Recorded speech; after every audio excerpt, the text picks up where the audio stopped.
lidt ligesom at sidde i en sandkasse. Man sidder der og graver, og man er 2 år gammel. Det kan de fleste huske. Man sidder og graver, og man ved ikke, hvad man leder efter. Og pludselig så finder man en kattelort, og så er det bare ud med den. Og måske finder man en 20'er, så er det med at beholde den.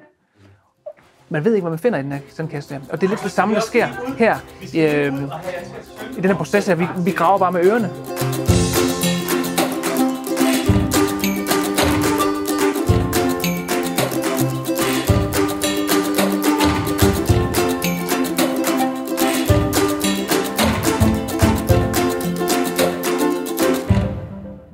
Det at være i proces med at lave sådan en sang, der skal beskrive, hvad vi synes om det sted, vi bor, det har været rigtig sjovt.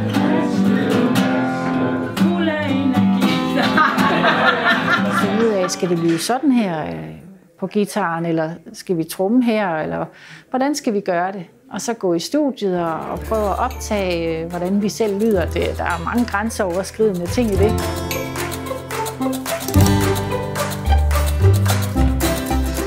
Deltagerne de får lov til at møde sig selv på en helt ny måde, sammen med mig og Jacob. Skab noget, du ikke troede, du kunne skabe. Hvordan finder man på ord til en sang? Hvad med melodier?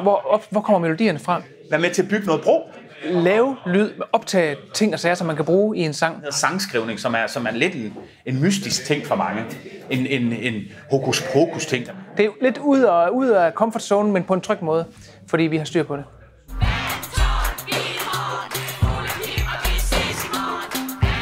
Jeg synes, det er rigtig fedt at arbejde sammen med sådan nogen som Anders og Jacob, fordi det giver nogle nye muligheder.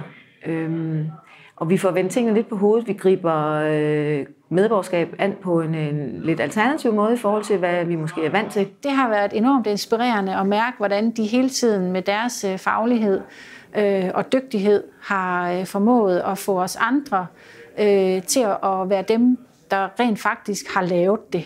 Det at blive guidet og hjulpet og inspireret med deres smittende humør og professionalisme, det har været meget, meget sjovt og spændende.